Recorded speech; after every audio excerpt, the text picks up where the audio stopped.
E eu quero falar aqui nessa noite então sobre lições que nós aprendemos em Hebreus capítulo 12, do versículo 1 até o versículo 3. A primeira lição que eu aprendo neste texto que nós lemos é a seguinte: na leitura eu tiro a seguinte conclusão: nós estamos sendo vigiados. Essa é a primeira lição que eu aprendo aqui. A primeira lição que nós podemos tirar desse texto é que nós somos vigiados. E você vai perguntar: mas pastor Rogério, quem é que está me filmando? Quem é que está me vigiando? Eu falando desta maneira, você pode até imaginar na sua mente alguém com a câmera filmando você, fazendo uma filmagem de você. Mas quando eu falo que estamos sendo vigiados, não estou falando por câmeras aonde são colocadas nos edifícios, nas casas, nas fábricas, nas indústrias. Não estou falando de câmeras. Estou falando nessa noite que eu aprendo em cima deste capítulo 12 que nós estamos sendo vigiados. E nós estamos sendo vigiados em dois aspectos. O primeiro aspecto é o aspecto espiritual. E o segundo aspecto é o aspecto físico. E eu vou te explicar o porquê. No mundo espiritual, quem é que nos vigia? Pode vir na tua mente essa pergunta: mas o que o pastor Rogério está viajando aí? Está falando bobagem, asneira? Quem é que nos vigia no mundo espiritual? E eu vou te dizer, 1 Pedro capítulo 5, versículo 8, o apóstolo Pedro vai dizer o seguinte: sede sóbrio e vigiai, porque o diabo, vosso adversário, anda ao vosso derredor, procurando, buscando a quem ele possa tragar. E eu venho nessa noite dizer para você: eu e você estamos sendo vigiados pelo nosso adversário. Como o texto da Bíblia diz que ele vem ao nosso derredor. Repita comigo: nosso derredor. Ele anda ao nosso derredor, bramando como um leão. A figura que Pedro compara a ele compara como um leão, bramando contra as nossas vidas, buscando a quem ele possa tragar. Vamos olhar, e no mundo espiritual nós vamos ver também, lá no Salmo capítulo 34, versículo 7, somos vigiados. Estamos sendo vigiados por quem? O texto da Bíblia vai nos dizer: o anjo do Senhor acampa ao redor dos que o temem e os livra. Estamos sendo vigiados por nosso adversário, mas também somos vigiados por aqueles que são ministradores diante de Deus, e que Deus tem colocado à nossa volta para nos guardar. Mas o texto é claro dizendo que o anjo, que enquanto o diabo está ao derredor, os anjos do Senhor estão ao nosso redor, estão nos livrando, estão nos guardando, estão cuidando de todos aqueles que temem ao Senhor. E o segredo é temer ao Senhor. Aquele que teme a Deus tem o poder de Deus em seu favor. Aquele que teme ao Senhor tem o braço de Deus estendido sobre a sua vida. Só quem acredita nessa noite, estenda a mão nessa noite para mim ver que tu está acreditando no que eu estou falando neste lugar. Somos vigiados no mundo espiritual. E o texto da Bíblia, no versículo 15 do capítulo 34 que nós citamos, vai dizer ainda mais: os olhos do Senhor estão sobre os justos, e os seus ouvidos atentos ao seu clamor. O que eu quero te dizer nessa noite é que pode o diabo estar te vigiando para tentar te tragar, mas tem anjos à tua volta te guardando. E o principal, não tira os olhos da tua vida. Quem é este principal? É o Senhor que eu e você servimos. É o Deus que tudo pode. É o Deus que tem todo o poder na sua mão. Aleluia. Salmo 91, versículo 1: vai dizer: aquele que habita no esconderijo do Altíssimo, a sombra do Onipotente, ele vai descansar, ele terá descanso debaixo da mão do Senhor. Somos vigiados no mundo espiritual, mas também somos vigiados no mundo físico. E a pergunta que fica: por quem que somos vigiados no mundo físico? Aí o escritor de Hebreus, no capítulo 12, vai responder para mim e para você: por quem é que nós somos vigiados? O escritor de Hebreus vai dizer: nós estamos rodeados de uma tão grande nuvem de testemunhas. E eu concluo, olhando para esse texto, eu concluo a seguinte coisa: quem é que nos vigia no mundo físico, nesse mundo, nesta terra que nós vivemos? São as pessoas que nos cercam, as pessoas que estão na nossa volta, as pessoas que congregam conosco, as pessoas que trabalham conosco, as pessoas que moram perto de nós, que convivem conosco. Elas são as testemunhas que nos cercam e que estamos sendo vigiados. Você vai dizer: pastor, mas estão cuidando da minha vida? Estão cuidando da tua vida. Pastor, estão reparando em mim? Estão reparando em você. Você está sendo vigiado. Repita comigo: eu estou sendo vigiado. E quem dera eu e você todo dia acordasse com esse pensamento: eu estou sendo vigiado, estou sendo vigiado. Porque se a gente levantar todo dia com esse pensamento, a gente vai cuidar o que a gente vai fazer, a gente vai cuidar o que a gente vai falar, a gente vai cuidar a maneira que a gente vai se comportar. Por quê? Porque estamos sendo vigiados. Estamos sendo vigiados pelas pessoas que nos cercam. Elas estão nos vigiando. Mas por quê, pastor? Elas estão reparando em nós, elas estão nos analisando, nos medindo, procurando ver em nós algo diferente que elas não têm. Você tem algo diferente na tua vida. E se tu não sabia, hoje tu vai para casa sabendo. Você tem algo diferente em você. Você tem algo diferente na tua vida que atrai a atenção daquele que não tem. E que algo é esse, pastor? É a presença do Deus Todo-Poderoso. Tem muita gente que olha para você, mas não é para cuidar da tua vida, para saber a hora que tu acorda, saber a hora que tu chega em casa, a hora que tu sai. Não, tem gente que olha para você porque se inspira em você, porque olha para você e vê você como uma referência.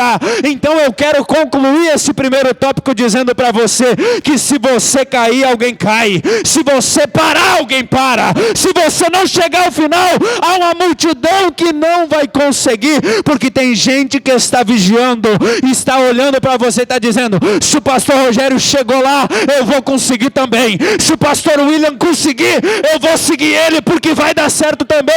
Eles estão procurando, estão vigiando você, porque sabem que você tem algo que não é da terra, mas que é do céu sobre a tua vida, e eles querem ser igual a você. Aleluia! Eu sinto algo bom aqui, irmãos. Meu Deus, grave isso. Você está sendo vigiado.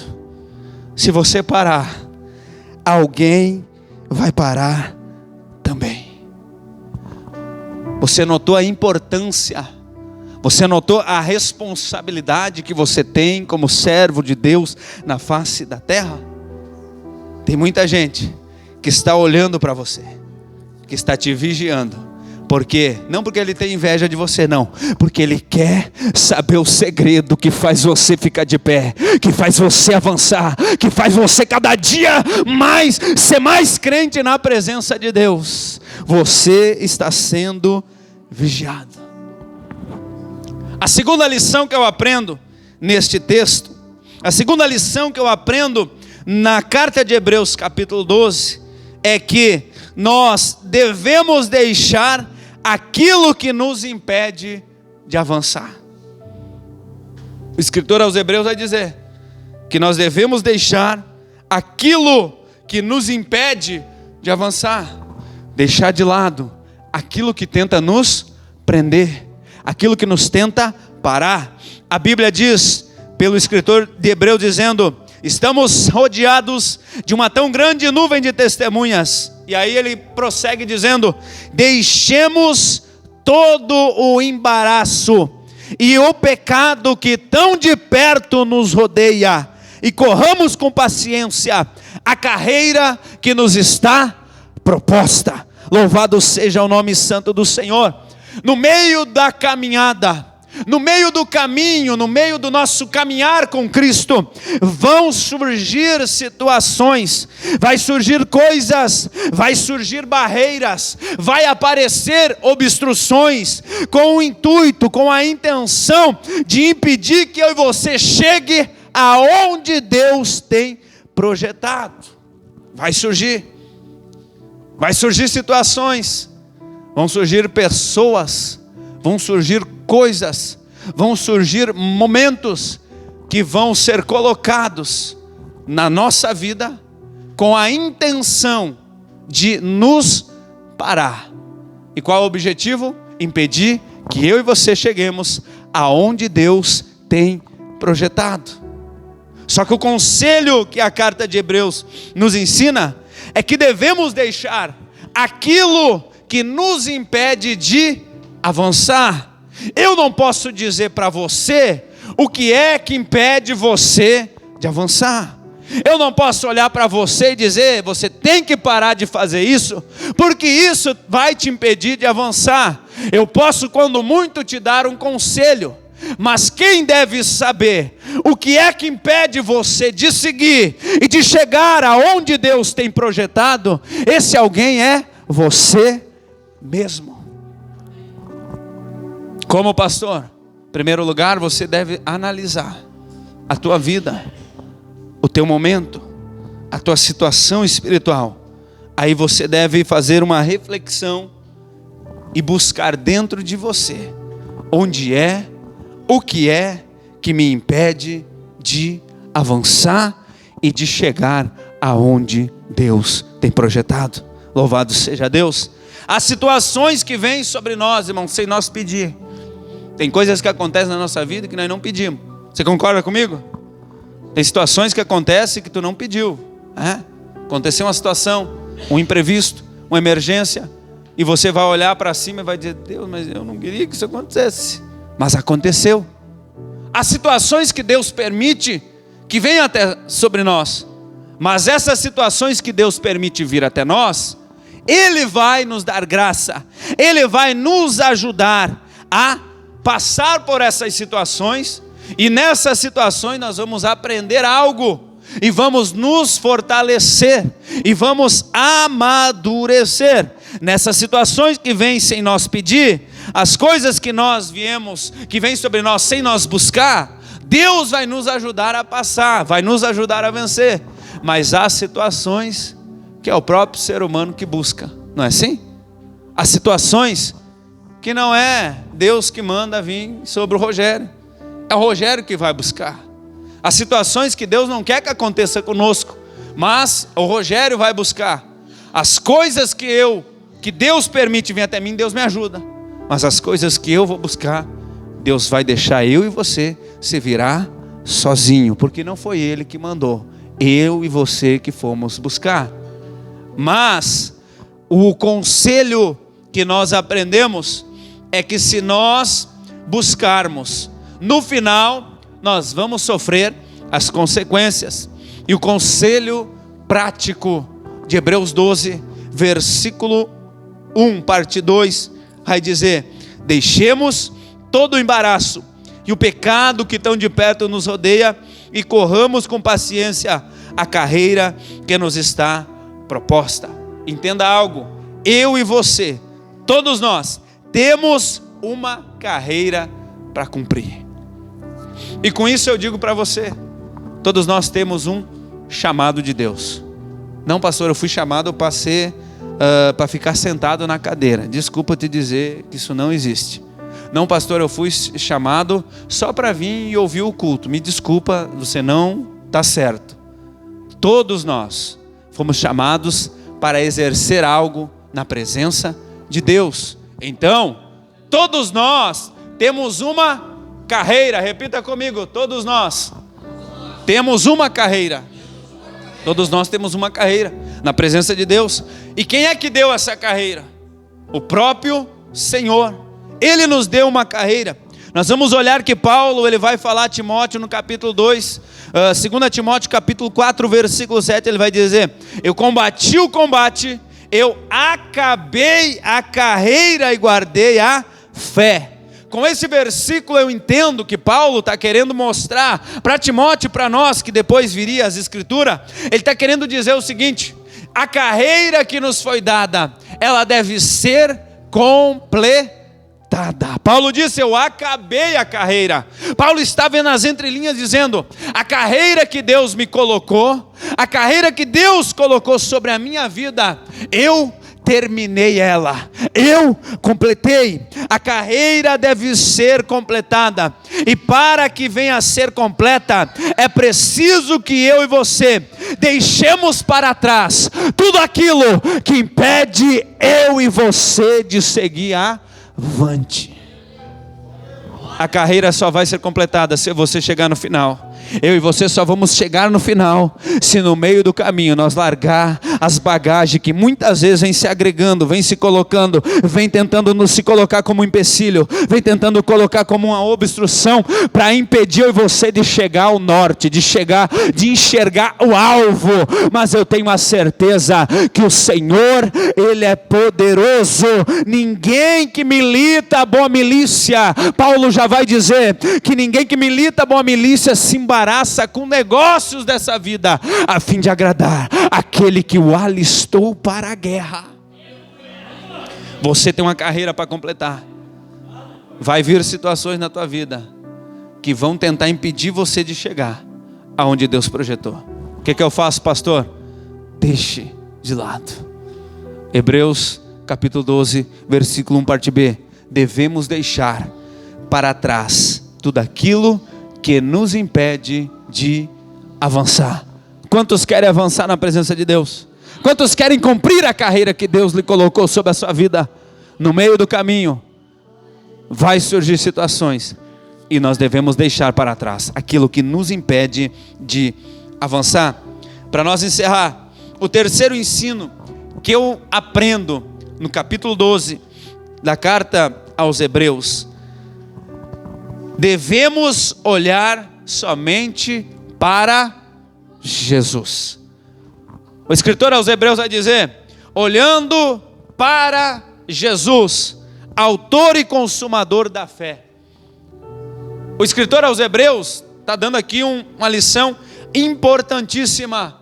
Devemos olhar somente para Jesus.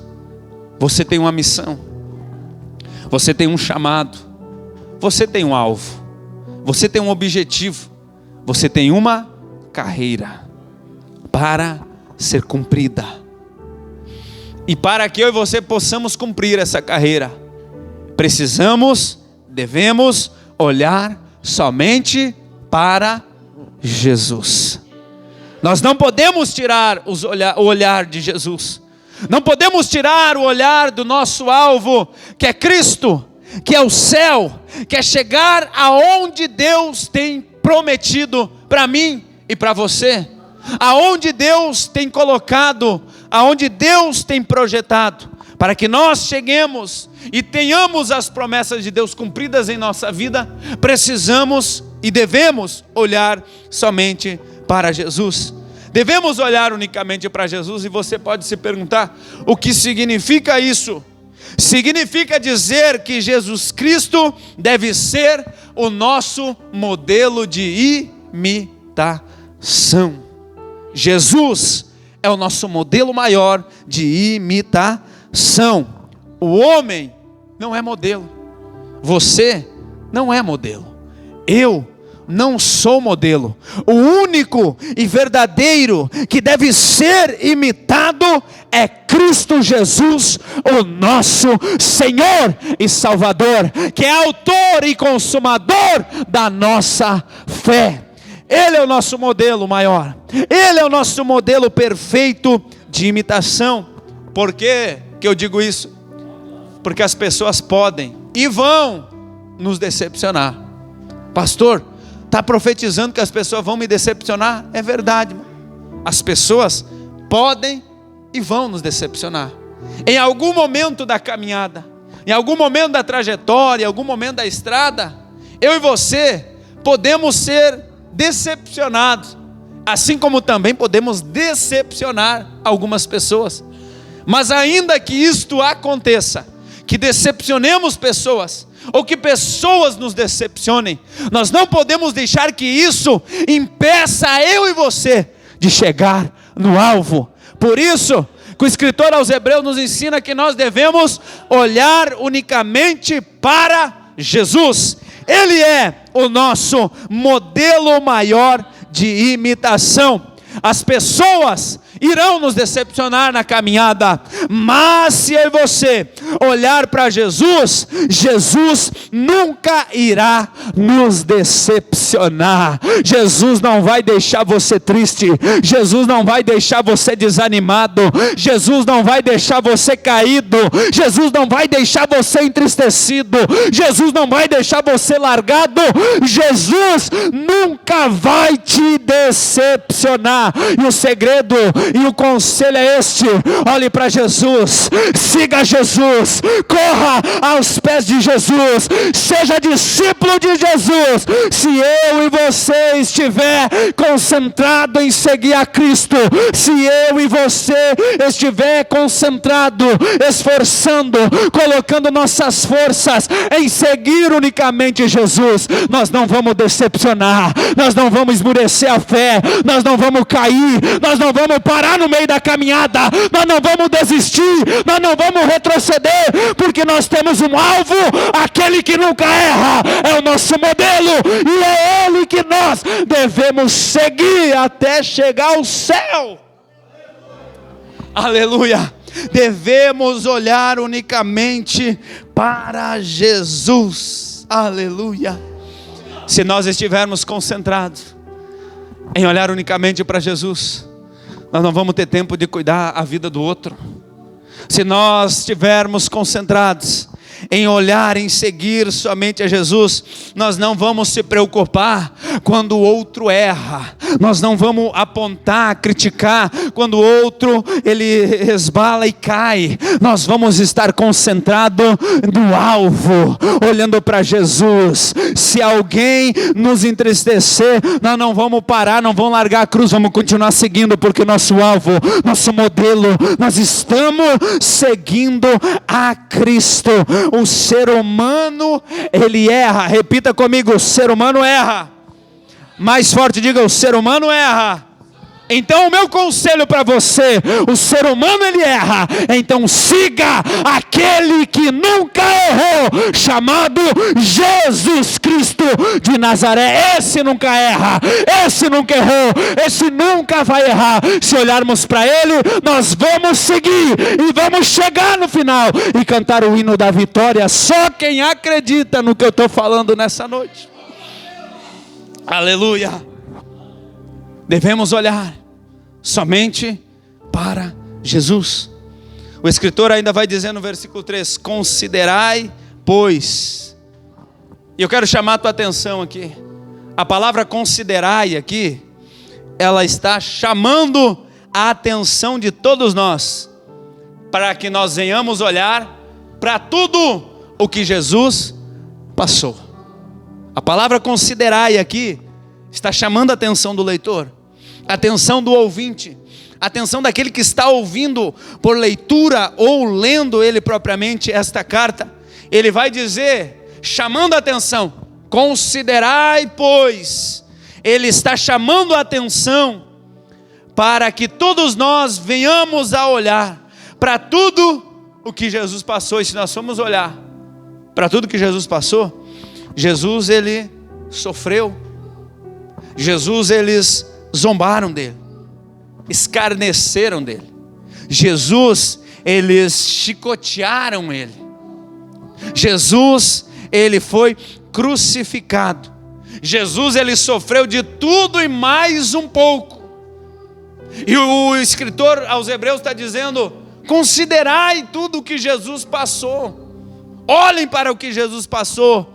Jesus passou de tudo um pouco, mas mesmo assim, tendo passado por tudo o que eu e você já sabemos e conhecemos de cor, mesmo ele tendo passado por tudo isso, ele foi até o final e cumpriu a sua carreira, cumpriu a sua missão, cumpriu aquilo que Deus havia ali determinado.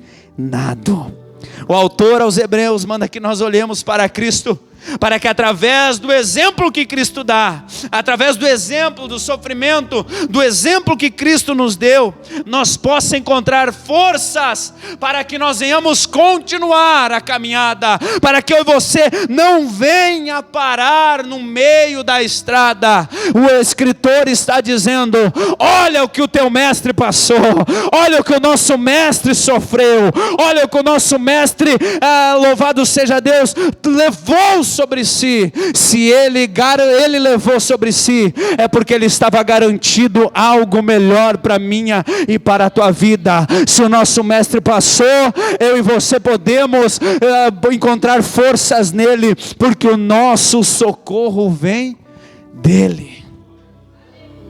O nosso socorro não vem de governador, não vem de presidente, não vem de pastor presidente. O nosso socorro, ele vem de Deus, vem do Senhor. Quando tu pensar em desistir,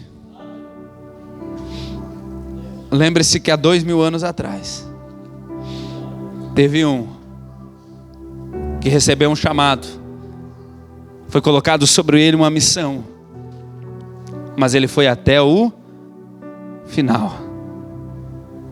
E por que ele foi até o final? Por causa de mim e por causa de você. Amém? Que nós possamos saber que nós somos vigiados, mundo espiritual, mundo físico.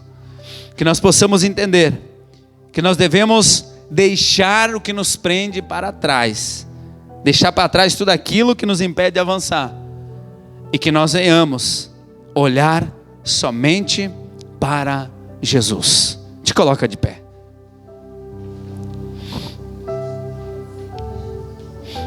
Jesus nunca falhou. Jesus nunca errou. Se algum dia te deu vontade de parar porque tu viu o erro de alguém, meu conselho hoje: não pare, continue. Pastor, mas por que a pessoa erra? Porque ela é um ser humano como eu e você, que podemos errar também. E certa feita eu vou contar esse testemunho aqui e eu vou encerrar. Eu trabalhava com uma pessoa que era da igreja, e eu conhecia a pessoa, e no meu pensamento era uma pessoa cheia de Deus, e era realmente. Só que eu não entendia que o ser humano é falho. E eu, todo novo, convertido, comecei a trabalhar com aquela pessoa e eu comecei a me escandalizar, porque ela agia de maneira assim que não era a atitude de um crente tomar. Ele brigava, ele discutia, e eu comecei a me escandalizar. Novo convertido, comecei a me escandalizar com aquilo. Eu comecei a entrar numa luta e dizer: meu Deus, mas ele é crente, como é que ele é desse jeito?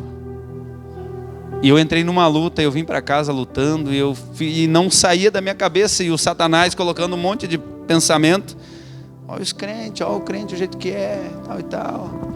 E eu rebatendo, né? O Satanás de um lado e eu rebatendo do outro: Senhor, não deixa eu olhar para o erro do meu irmão, não quero julgar, Senhor. Aí o Espírito, que sempre está conosco, que não nos abandona, né? Podemos ser abandonados por homem, Deus jamais vai nos abandonar. E o Espírito Santo, que está na minha vida, está na tua, ele chegou bem de leve e falou ao meu coração: sabe por que tu está vendo o erro do teu irmão? É porque eu quero que tu faça diferente dele. Que tapa, bem dado, né? Eu disse: Senhor, muito obrigado por o Senhor ter me revelado isso aí. Deus estava me mostrando o erro do meu irmão, eu já estava levando ele para a cruz, mas o Espírito de Deus queria me ensinar que se ele estava me mostrando o erro do irmão, é porque ele queria que eu fosse diferente daquele irmão. Está entendendo por que muitas vezes você vê o erro do outro? Não é para tu sair espalhando. Tu viu o fulano? Não. É para tu ir orar pelo irmão e não errar no mesmo erro que o irmão está errando. Só há um perfeito, que é Jesus. Todos estamos sujeitos a errar. Mas se erramos, devemos nos levantar e continuar caminhando, porque o nosso descanso não é neste lugar, nosso descanso é no céu. Eu quero orar contigo nessa noite.